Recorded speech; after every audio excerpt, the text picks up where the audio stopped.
When the fury of emotions sparks the wildfire of violence, it dissolves our illusions and exposes the fragile structure of reality. Hell is Us is not your typical action-adventure game.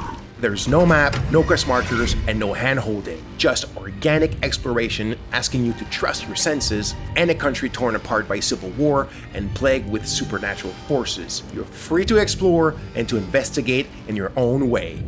But deep within this wounded land lie hidden places, structures that seem to resist time, sometimes buried, sometimes towering in plain sight, but always waiting for someone bold enough to enter and understand. We didn't design these dungeons as mere set pieces. We built them like old-school video game challenges. Tight, crafted, deliberate. Every corner, every obstacle, every encounter is there for a reason. You'll face twisted architecture, enemies that push your mastery of the melee system, and layouts that force you to think, not just react. If you missed the days where exploring a dungeon was memorable, this is for you.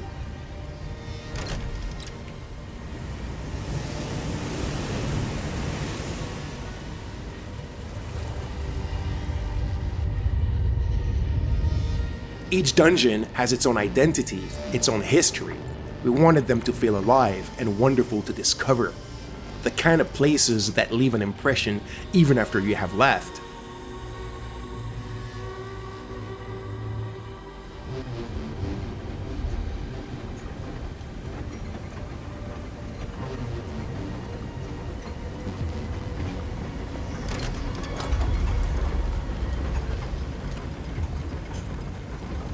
Deep in those dungeons, you will encounter good old-fashioned environmental puzzles requiring you to take a step back in order to understand. Solving a dungeon puzzle in Hell is Us is about understanding the location and its environments, observing, trying things, failing sometimes, and coming back with a fresh idea that will solve it all. When it clicks, that's when you feel it, that little rush. Not because the game told you what to do, but because you figured it out on your own. That's what we're after.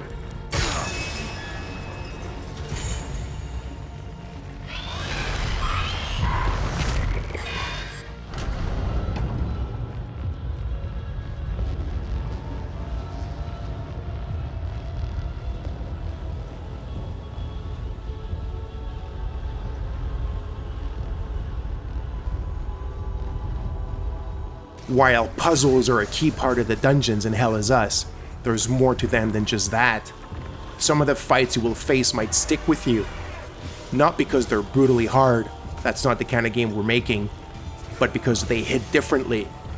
They happen at the right moment, in the right place, and they carry weight in your journey.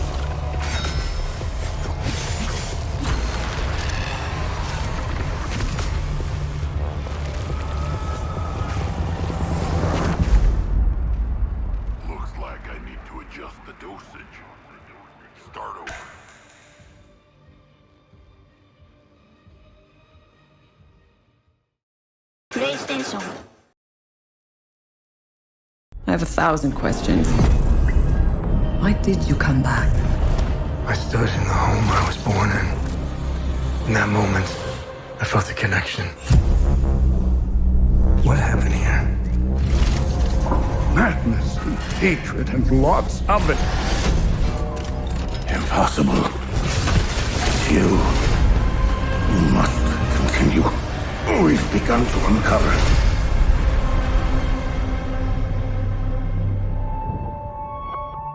Hi everyone, I am Jonathan Jacques Bellatet. I am the creative director and the art director on Hell is Us here at Rogue Factor.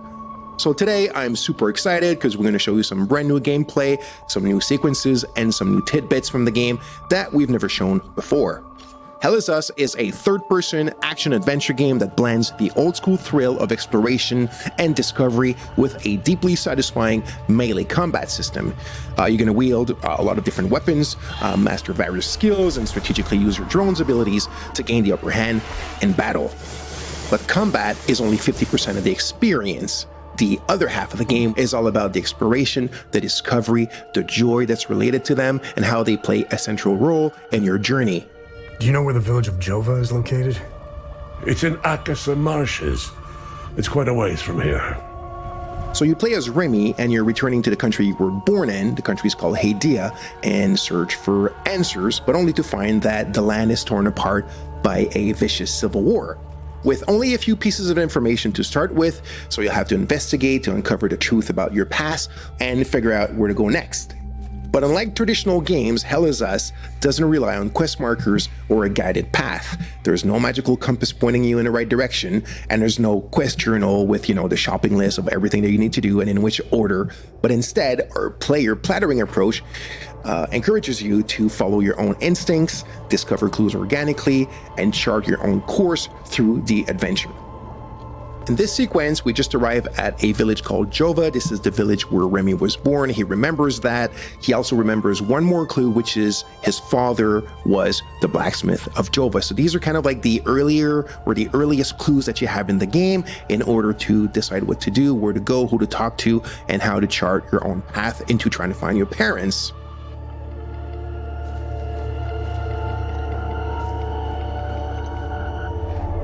Hey, who are you?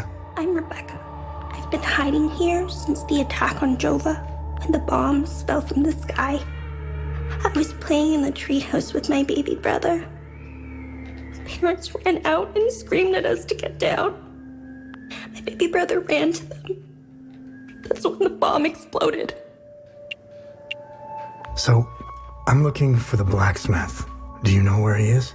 I don't know him very well. I think he doesn't like kids much. I saw some villagers leaving with the ON peacekeepers on their white trucks. Maybe he went with them. Hey, did you see where the white trucks went? I watched the white trucks drive away. They took the road that turns behind the hill with the ancient monuments. We can see them from here.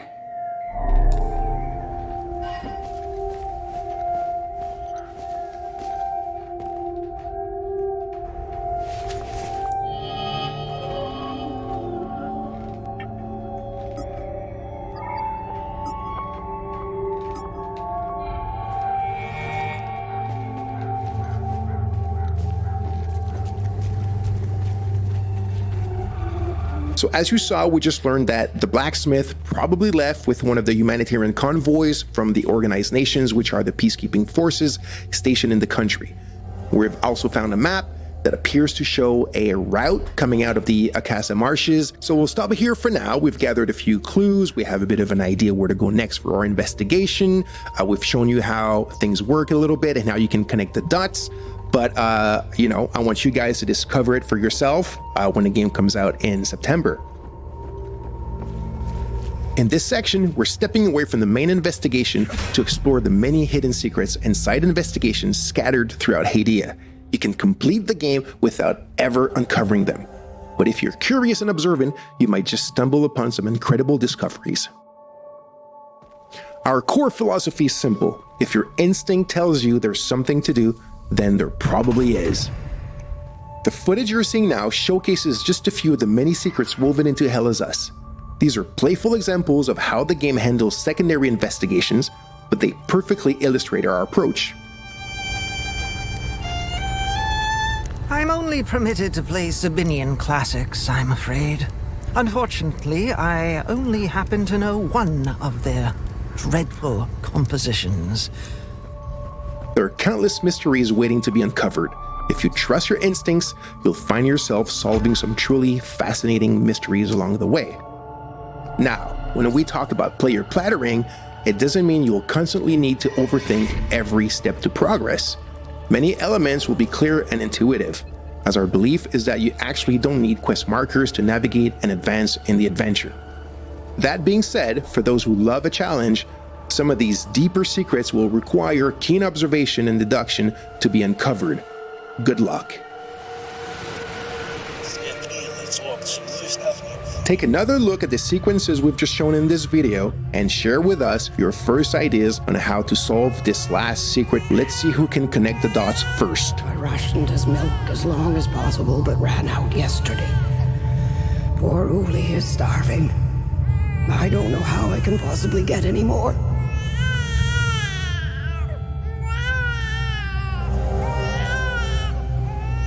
Thank you all so much for tuning in. We hope you enjoyed this new look at Hell Is Us. We're so passionate about our game and we've worked so hard on it.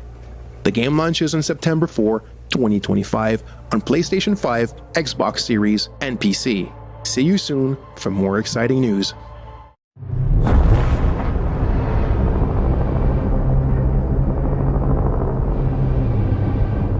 When the fury of emotions sparks the wildfire of violence, it dissolves our illusions and exposes the fragile structure of reality.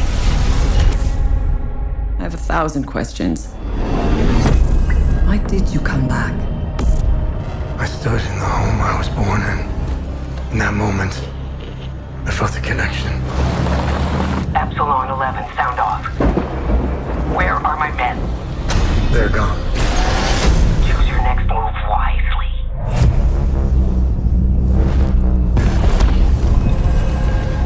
What happened here? Madness and hatred and lots of it. Impossible. It's you. We must continue. We've begun to uncover.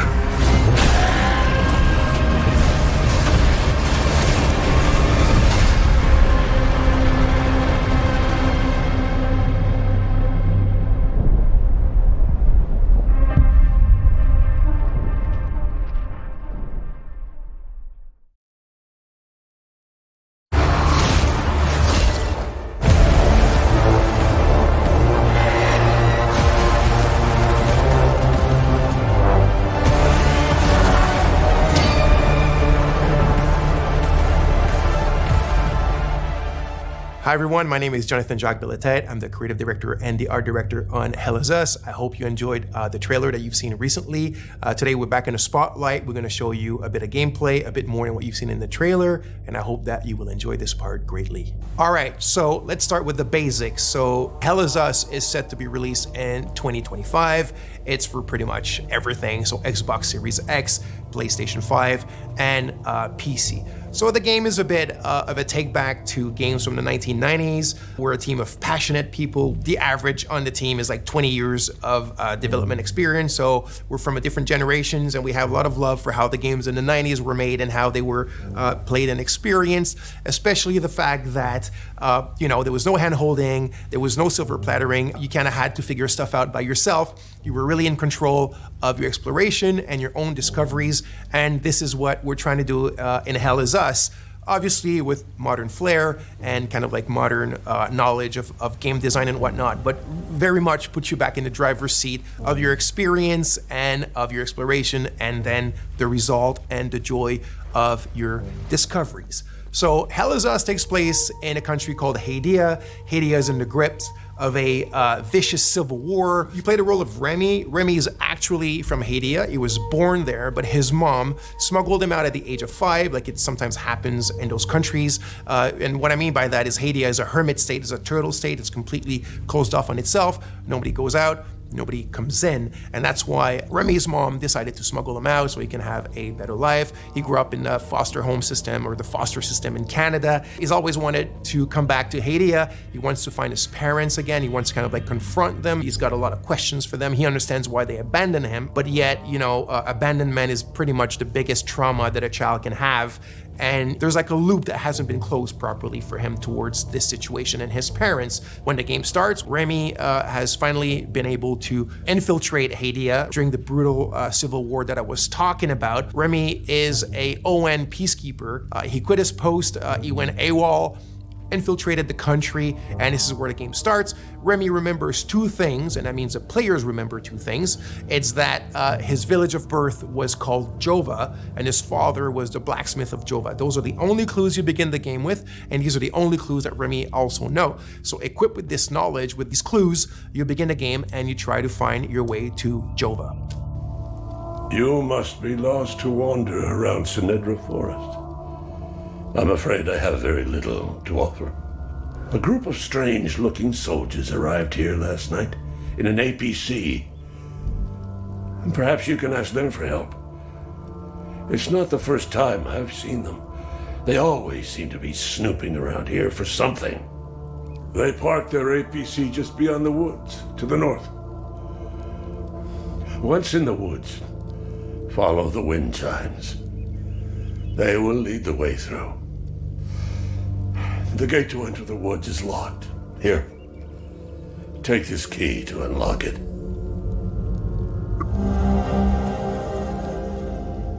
Okay, so let's talk about this design philosophy that I've mentioned earlier, which is, I said the word silver plattering is something that I had been thinking about for quite a few years, and the team as well, which is, if you look at modern day or contemporary adventure games and RPGs, pretty much everything is given to you on a silver platter. What I mean by that is when you explore, everything appears in front of you. You know, you have your compass on top of you that's like a sixth sense, like a magical sense that detects, all the caves and all the cool stuff around you and the towers and this and whatnot. It just appears magically. And you have your map, and you have your mini map, and you have your quest markers, and you have your objective markers, and you can drop your own markers, and you have your quest journals, and it just never ends. And if you think about it, what happens with that is that you're not truly exploring. You're just kind of like flying by wire, and when you find something, it's not really your discovery. It was kind of handed to you on a silver platter. So what you're looking at now is we're having a discussion with a bloke named Ernest Cadell. He's telling us certain information, and then he tells us it's quite far. You need to hitch a ride. You might find people that are willing to give you a ride. It's up to the north of my house, so you're gonna have to use your compass, but your real compass, right, with the coordinates on it, north, south, east, west, blah, blah, blah, and follow that. And he tells you that in the Lost Woods, in order to find your way out, just follow the wind chimes. He says, I've attached them there for my kids when they were young because they kept on getting lost in those bloody woods. And then he tells you, follow the sound of the wind chimes and you'll find your way on the other side of the woods. That's how we do it. It's very organic. It's very realistic. Someone in real life could have told you the exact same thing. So the environments, the visuals of the game are not just there to illustrate, they're there to communicate. So you need to play the game, you need to open your eyes, you need to open your ears to what NPCs tell you, and you'll find your way, and you'll discover things, and you will truly own your discoveries and the great joy that comes with that.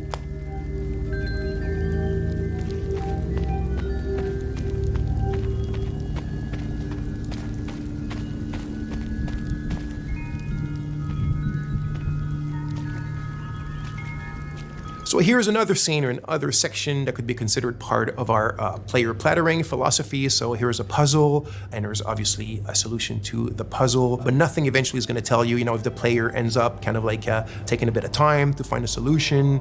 There's not going to be any artificial kind of ways that are going to help him or tell him what to do. Remy's not going to start talking to himself, or i.e. talking to the player with, little clues into whatever. It's really up to you to figure them out. And in the way that the player plattering is inserted in this, we have a good example here with your trusty drone named Cappy. By the way, you can tell now that Remy has his poncho and he has his sword and he has his drone. So it's after he's acquired them, right? Because at the beginning of the game, you saw he was not dressed like that. Now there's a reason why he ends up dressed like this. There's a reason why he needs these things, this equipment, but we don't need to get into these details today. So anyway, there's an ancient language in the country and you kind of find it throughout the game. And the drone has a software, one of his many softwares, and this specific one can translate the ancient language. So this puzzle, the way that it works, you need to kind of like explore and observe your environment around this specific puzzle in order to find the clues on how to solve it. You need the drone, your trusty Cappy, his name is Cappy, also there's something behind that, of course, and you translate those old texts. It gives you little passages of a poem or a psalm or something like that. And through what they tell you and the order in which they seem to have to be pieced back together, you find your clues on what this puzzle does and how to solve it. So again, the players are kind of like just led to their own devices, but things are there, the answers are there, and you have to explore. And again, I repeat it, you have to open your eyes and open your ears and you'll figure it out.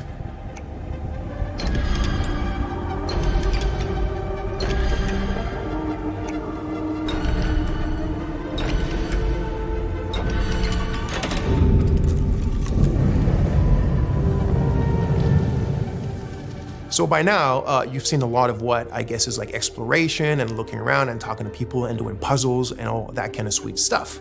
But if you've seen the trailer, you of course notice that there's another big aspect to the game, which is third-person melee combat. So we like to say that the game is 50% exploration and 50% combat. The game is not at all only about combat, and it's definitely not at all just walking around and figuring stuff out. It's the combination of both, and we also think that the way that we've combined them is quite refreshing and quite unique in Hell Is Us. So, like I said, combat is an integral part of the game. I do want to emphasize now that we're not a Souls-like game. The game is a lot more mid-core. It's have fun, get in it, and hack and slash. It doesn't mean it's easy. It's not overly hard. There's a learning curve. There's subtleties. There's little things that we've invented just for the flair and the flavor of Hell Is Us. It's very crunchy. I think the friction is pretty good, and I hope you'll enjoy it. So there's a wide variety of enemies in the game. So we have kind of like the more common enemy type, which we call the Hollow Walker. So it's these kind of humanoid, bipedal, white enemies that you can see here with the holes in their faces and their chests and whatnot. So obviously there's a reason why they're called Hollow Walkers, and there's different types of them and different kind of tiers of strength and powers. But when you're facing pretty much the biggest threats in the game, it's what we call like a dual entity. So it's like a Hollow Walker has a haze inside of it. So it's when the haze is present. I'm not going to get into the details right away of what the haze represents. It's all part of the lore and what you will figure out in the game. But when you're facing a combo like these dual entities, and it can go to like 3 of them, 4 of them, there's the herders, there's the fervents, and different types like that. But that's when you really need to master the combat system. That's when you start having to use all the tools and techniques at your disposal. The drone has tons of skills to upgrade it, and the drone is very much your little sidekick to help you in fighting multiple enemies at a time. He's not a sidekick in the sense where he talks and he has an AI. He's very much a drone that has its own protocol to do this crowd management during the combat.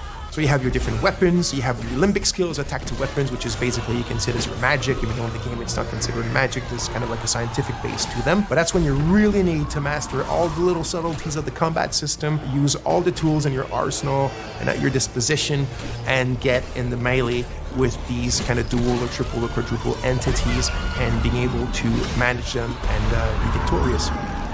So like I mentioned, here specifically, you can see a combat against a limbic entity that has multiple hazes attached to the Hollow Walker. That's when it gets really complex, it gets very overwhelming because you're alone, but you got your trusty little Cappy. So you need to use its skill. So for example, Cappy has a skill where you can distract an entity, either a haze or a Hollow Walker. You can use the forward charge, which is one of my favorite. You also have the Typhoon. You have the super dash skill, which is another one of my favorites. So you can start dashing sideways, forward, backwards, really, really fast. It gives you like this Japanese action game style. And then you also have your limbic skill. So you need to find the glyphs in the game and you need to attach them to your weapons. And this is when you start getting powers that come from these weapons that allow you to take care of these enemies in much more powerful and kind of like impressive ways. That's when the VFX and the sound effects all come together and give you this combat bang that we all like and love. Okay, so now let's take a little pause from the combat and let's go back to the investigation and the exploration. So, like I said, there's no silver plattering. There's none of these kind of like fly-by-wire. It's up to you to figure out what your kicker is. What I mean by kicker is what you're supposed to achieve at this specific moment, what you're actually looking for, where to look for it, and how to look for it, right? Remy and the players are at a ratio of information which is 1-1. It's in Akasa Marshes. It's quite a ways from here. So one of the tools that we're providing you to still kind of help you a bit and manage this 1-1 kind of like knowledge ratio is your data pad. Think of it as a bit your investigation wall if you want, but in a digital 90s format. So your clues, your leads, the important people that are related to your investigation, trying to find your parents and a lot more eventually, are all stored here. They're linked together by the relationships, and now it's up to you to go and investigate about them.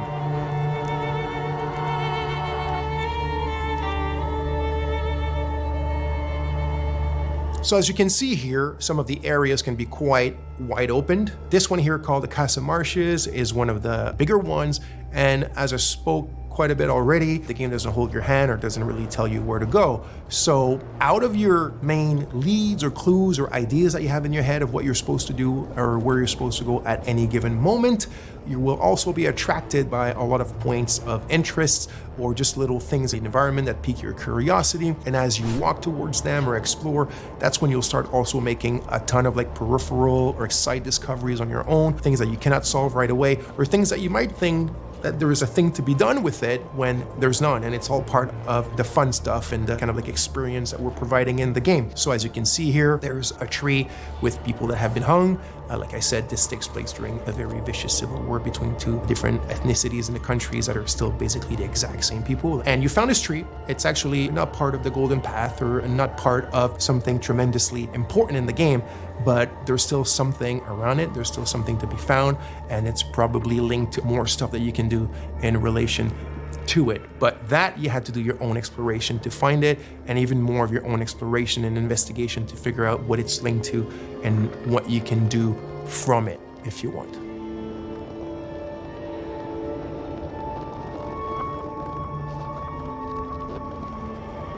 So here we are in a dungeon in the game. So yes, the game has dungeons. This was really important to us. Like I said at the beginning, there's a bit of a love letter to games from the 90s, but one of the challenges was the game takes place in a contemporary setting. The game takes place in 1993, and yet we still wanted dungeons in the game, and I didn't want the dungeons to take place in an abandoned metro station or, you know, in an abandoned factory because it's the modern era. I still wanted the dungeons to be very ancient things, and this brings us to another really important aspect of the game, or one of the very important themes of the game, which is history, historicity, deep history, so history that goes even before history. So there's a lot of mysteries and a lot of lore, and the origin of what's going on in the country and the link to the Civil War is all tied to that deep history and also what has happened since. I won't get into too much details because that will be part of another video for you guys, but you can see a bit of it here, and it shows you the varied palettes and moods and atmospheres that we have in the game, which also I think is something quite interesting and unique that we're doing in Hell Is Us.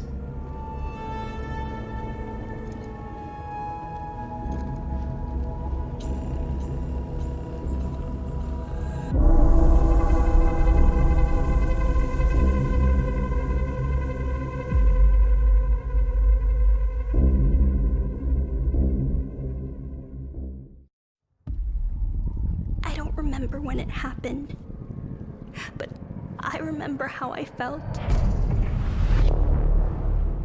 Father told us to hide when they came to our house. Then they took him away. Mother said I couldn't play outside anymore. Everyone had fled. She said the country was sick, but we would be okay. Mother always said monsters didn't exist. I thought they lived under my bed. We were both wrong. They live inside our heads.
We shared land and history.